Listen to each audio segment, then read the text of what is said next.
Ada orang yang Kristen mungkin karena tradisi, karena orang tua Kristen, saudara otomatis Kristen. Ingat kalau tugas selesai, walaupun muda harus balik kampung. Kampung kita bukan di dunia ini. Kampung kita di sorga. Yesus selesai, Yesus balik kampung. Dan tugas selanjutnya dia titipkan kepada saya dan saudara.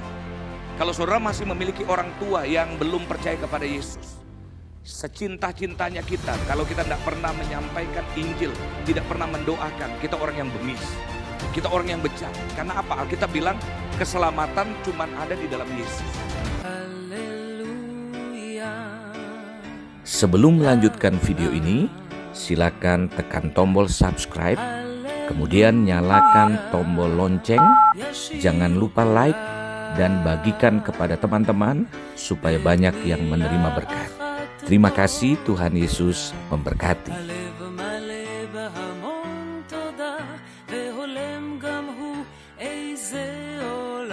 Saya mau mengajak kita buka Alkitab di Kisah Rasul pasal yang ke-9. Ayat yang pertama. Tema firman Tuhan hari ini adalah berbuah bagi kerajaan sorga. Ada orang yang Kristen mungkin karena tradisi, karena orang tua Kristen, saudara otomatis Kristen. Tapi ada orang yang secara pribadi mengalami Tuhan, mengambil komitmen, kemudian memutuskan untuk mengaku sebagai Tuhan dan Juru Selamat. Jadi memang keputusan pribadi. Tapi ada banyak orang sampai sekarang udah begitu lama jadi orang Kristen, tapi hidupnya tidak berbuah. Padahal ketika Roh Kudus dijanjikan, suatu kali murid-murid Yesus bertanya. Mereka bertanya sebelum Yesus naik ke surga, waktu Yesus memberikan amanat agung. Guru, bolehkah engkau memulihkan kerajaan Israel? Tiba-tiba Yesus jawab, dan Yesus kalau jawab tidak bisa diatur. Jawabannya harus semaunya kita. Kita doa jawab begini dong Tuhan, tapi Tuhan tidak bisa diatur. Lalu Tuhan jawabnya begini, engkau tidak perlu tahu masa dan waktu yang ditentukan oleh Bapa menurut rencananya sendiri. Karena itu Tuhan bilang, engkau akan menerima kuasa kalau Roh Kudus turun kepadamu. Karena itu engkau akan menjadi saksi. Jadi artinya gini, Tuhannya mau, tapi ada syaratnya, kamu harus jadi saksi. Karena tugas Yesus di dunia selesai. Dia naik ke sorga, walaupun ada yang bilang kenapa cepat? Kenapa sesuai dengan janji Tuhan usia manusia 70, kalau kuat 80? Kenapa Yesus tidak lama-lama? Ingat kalau tugas selesai, walaupun muda, harus balik kampung. Kampung kita bukan di dunia ini. Kampung kita di sorga. Yesus selesai, Yesus balik kampung. Dan tugas selanjutnya dia titipkan kepada saya dan saudara. Jadi dia kasih kuasa, ada tujuannya. Karena mungkin hari-hari ini kita mungkin senang. Kalau pendeta khotbah tentang berkat, tentang mujizat, tentang kelimpahan. Saya juga senang. Kalau Tuhan kasih kelimpahan, kasih kekayaan, kasih berkat. Karena rasanya saya bisa banyak berbuat. Tapi itu paket kecil yang menyusul. Tetapi paling utama, kerjakan dulu bagiannya kita untuk cari Tuhan. Saudara nanti akan melihat bagaimana Tuhan akan tolong kita. Dia mencukupkan kepada setiap kita bahkan lebih dari apa yang kita pikirkan. Nah, coba kita lihat. Ayat yang pertama, Kisah Rasul pasal yang ke-9. Sementara itu berkobar-kobar hati Saulus untuk mengancam dan membunuh murid-murid Tuhan. Ia menghadap imam besar dan meminta surat kuasa daripadanya untuk dibawa kepada majelis-majelis Yahudi di Damsyik. Supaya jika ia menemukan laki-laki atau perempuan yang mengikuti jalan Tuhan, ia menangkap mereka dan membawa mereka ke Yerusalem. Untuk sesuatu yang jahat, Saulus yang kemudian namanya menjadi Paulus, hatinya berkobar-kobar. Hatinya bersemangat untuk membunuh murid-murid Tuhan. Bahkan dia kreatif, bahasanya saya. Dia berpikir gimana ya lebih maksimal. Dia datangi kepada imam besar, diminta otoritas, legalitas, surat untuk boleh membunuh. Jadi untuk hal yang jahat, ada banyak orang dunia berani habis-habisan. Ada banyak orang berani menjual harta bendanya. Karena dia berpikir ini benar untuk pengabdian supaya dia diselamatkan. Tapi ada banyak orang percaya, bertahun-tahun jadi Kristen tetap nyaman duduk di bangku gereja tanpa melakukan apapun. Nah, kita lihat ayat yang ketiga.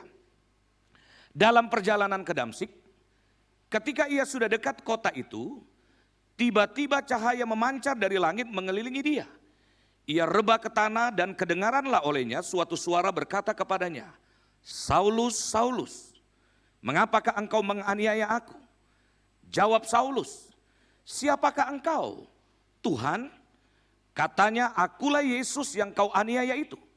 Tetapi bangunlah dan pergilah ke dalam kota, di sana akan dikatakan kepadamu apa yang harus kau perbuat. Jadi jangan berpikir Tuhan itu cuma mau berbicara kepada orang-orang yang pendeta yang khotbah, pendeta yang seringkali berdoa, orang yang dekat dengan Tuhan. Memang Tuhan bergaul karib dengan orang-orang yang mengasihi dia. Tapi seperti pengalaman Saulus, orang ini jahat kok, tiba-tiba Tuhan hampiri dan Tuhan berbicara. Saulus, Saulus, mengapa engkau menganiaya aku? Lalu Saulus tanya, siapakah engkau? Tuhan. Dalam hati nuraninya dia langsung berpikir, ini sesuatu yang besar nih yang bekerja nih. Tiba-tiba Tuhan bisa aja enggak jawab. Tapi begitu baiknya Tuhan, Tuhan jawab pertanyaannya Saulus. Tuhan bilang, akulah Yesus yang kau aniaya itu. Dan Tuhan bukan cuman sekedar berbicara, dia menunjukkan jalan keluarnya. Jadi sesotor-kotornya Saulus, saya pikir apa sulitnya Tuhan pakai yang lain. Kenapa pakai Saulus? Berkali-kali dia melakukan hal yang buruk, sampai suatu kali Tuhan berbicara kepada Ananias. Tuhan berbicara, kau datang ke jalan lurus. Coba kita lihat ya, lanjutkan ke ayat yang berikutnya. Ayat yang ke-7 sekarang. Maka termangu-mangulah teman-teman perjalanannya, karena mereka memang mendengar suara itu tetapi tidak melihat seorang juga pun. Saulus bangun dan berdiri lalu membuka matanya. Tetapi ia tidak dapat melihat apa-apa. Mereka harus menuntun dia masuk ke Damsik.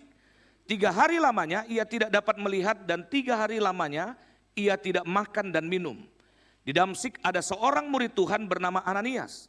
Firman Tuhan kepadanya dalam suatu penglihatan. Ananias, jawabnya, ini aku Tuhan. Firman Tuhan, mari pergilah ke jalan yang bernama jalan lurus dan carilah di rumah Yudas seorang dari Tarsus yang bernama Saulus. Ia sekarang berdoa dan dalam suatu penglihatan ia melihat bahwa seorang yang bernama Ananias masuk ke dalam dan menumpangkan tangannya ke atasnya supaya ia dapat melihat lagi. Jawab Ananias, Tuhan, dari banyak orang telah kudengar tentang orang itu. Betapa banyaknya kejahatan yang dilakukannya terhadap orang-orang kudus-Mu di Yerusalem. Dan ia datang kemari dengan kuasa penuh. Jadi dia tahu dari imam-imam kepala untuk menangkap semua orang yang memanggil nama-Mu. Tetapi firman Tuhan kepadanya, pergilah, sebab orang ini adalah alat pilihan bagiku untuk memberitakan namaku kepada bangsa-bangsa lain, serta raja-raja dan orang-orang Israel. Aku sendiri akan menunjukkan kepadanya betapa banyak penderitaan yang harus ia tanggung oleh karena namaku.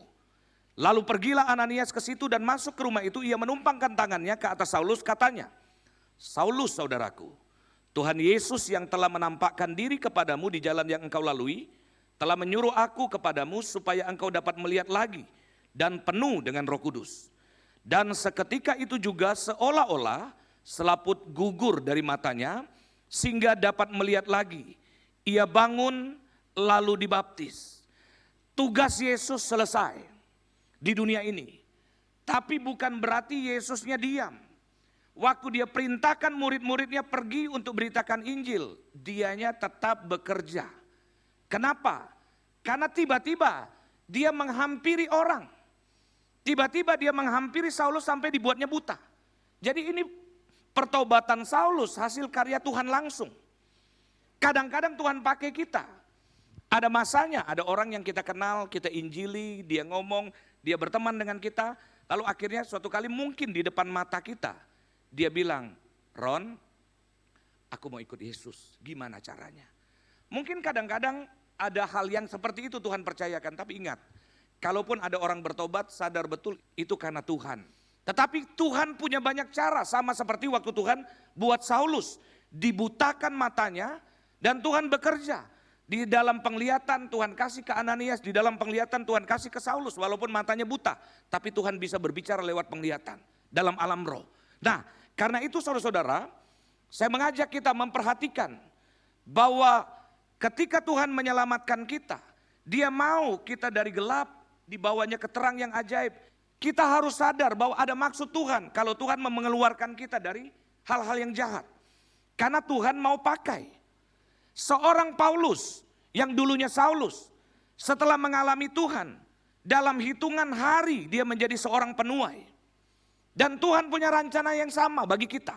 Walaupun Saulus, kalau kita baca tadi, spesial.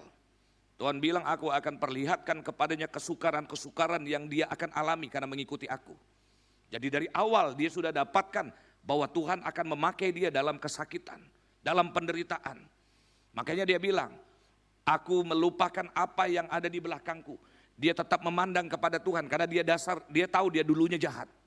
Tapi waktu dia diselamatkan, dia dihukum mati oleh seorang kaisar yang bernama Nero. Pada waktu itu dia seorang warga negara Romawi. Tetapi pada masa itu ada 2/3 warga negara di Roma, termasuk orang Kristen. Jadi ceritanya Nero lagi stres aja tuh. Dia iseng-iseng, tolong kumpulkan cari-cari orang Kristen. Pada masa itu 2/3 warga di kota Roma dibakar hidup-hidup di malam hari secara bergilir. Dijadikan obor. Dia senang keindahan, dia bilang percantiklah kota ini. Dibuatlah orang-orang Kristen tiap hari dibakar, tiap hari.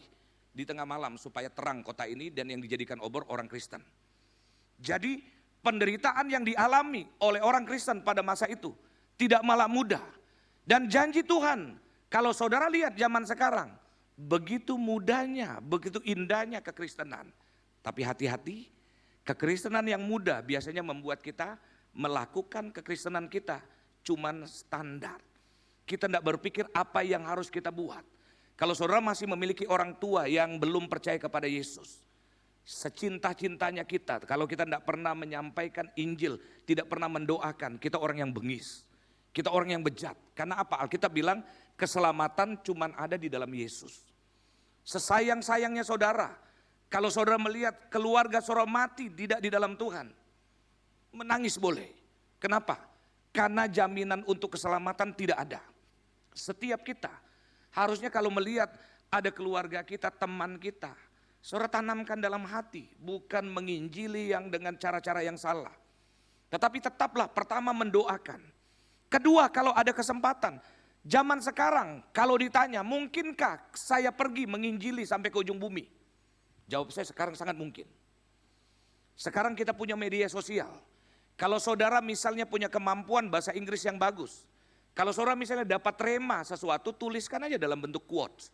Kemudian saudara posting. Kalau kebetulan teman-temannya kita repost, kemudian dia punya teman di Kanada, ada yang di Brasil, ada yang di Australia, ada yang di Jepang. Ketika dia baca, memang fisik kita masih ada di Jakarta, tetapi apa yang kita posting mungkin tanpa kita ketahui. Ada orang yang bertobat lewat postingan kita. Saya pribadi beberapa kali ada jemaat yang kasih komentar, Pak terima kasih karena saya suka kasih makanan rohani 1 menit, saya cuman forward. Terus tiba-tiba ada yang bilang, Pak ada beberapa keluarga saya yang sekarang udah menjadi percaya. Terima kasih Pak, karena kalau Bapak kirim saya akan kirimkan kembali. Sangat simpel. Tapi ada banyak kita dengan alasan toleransi, nanti takut tersinggung, kita jaga perasaan padahal kita sedang bertikap bengis. Karena kalau orang mati dan tidak mengenal Tuhan, dia akan dihukum selama-lamanya. Kalau saudara punya orang tua, masih punya keluarga, berdoalah untuk mereka kalau ada kesempatan, sampaikan dalam kasih Kristus. Nah, karena itu saudara-saudara, coba perhatikan. Kenapa sampai hal ini terjadi? Begitu banyak orang tidak tertarik untuk menjadi saksi. Kenapa banyak orang tidak mau melakukan amanat agung? Nah, saya ajak kita coba lihat kembali ayat demi ayat. Dalam perjalanannya ke Damsyik, ketika ia sudah dekat itu, kota itu, tiba-tiba cahaya memancar dari langit mengelilingi dia. Ia rebah ke tanah dan kedengaranlah olehnya suatu suara yang berkata kepadanya, Saulus, Saulus, mengapakah engkau menganiaya aku? Dan Tuhan berkata, Tuhan ditanya, siapakah engkau? Yesus yang berkata, akulah Tuhan, akulah Yesus yang kau aniaya itu. Sampai akhirnya dia pun mendapatkan jawaban. Jadi hal yang pertama, ubah pemikiran kita dari seorang Saulus yang awalnya ingin menghancurkan, membunuh kekristenan. Tapi waktu dia mengalami Tuhan, pandangan hidup dia, tujuan hidup dia langsung diubahkan. Saudara boleh bercita-cita menjadi seorang dokter sebagai seorang pengusaha. Tapi sadarlah bahwa kalau Tuhan panggil kita sebagai dokter, akan ada banyak orang-orang yang bertemu. Dan ada masa-masa yang ketika secara medis kita bilang, secara medis sulit. Cuman Tuhan yang bisa menyembuhkan. Karena itu, bisakah saya berdoa? Ada masa-masanya. Kita menawarkan hal itu. Atau bisa ngomong dengan hal-hal lain, karena Tuhan akan kasih hikmat. Ibu berdoa ya, karena Tuhan saya menjamin kalau percaya, maka tidak ada yang mustahil. Itu bahasa yang mungkin standar. Saudara mungkin tidak sebut nama Yesus. Tetapi lewat hal itu dia tahu, apalagi ini pendeta, apalagi itu dokter. Dan dari bahasanya itu bahasanya Kristen deh. Jadi hal yang saudara bisa lakukan sebagai pengusaha, banyak hal. Saudara bisa bersaksi, misalnya saudara sukses, lalu saudara bilang, ini semua anugerah Tuhan, bukan karena saya. Tapi karena Tuhanlah yang menolong. Itu sendiri bersaksi. Ada banyak orang akhirnya bertobat gara-gara melihat kehidupan kita yang baik. Jadi pandangan hidup kita diubah.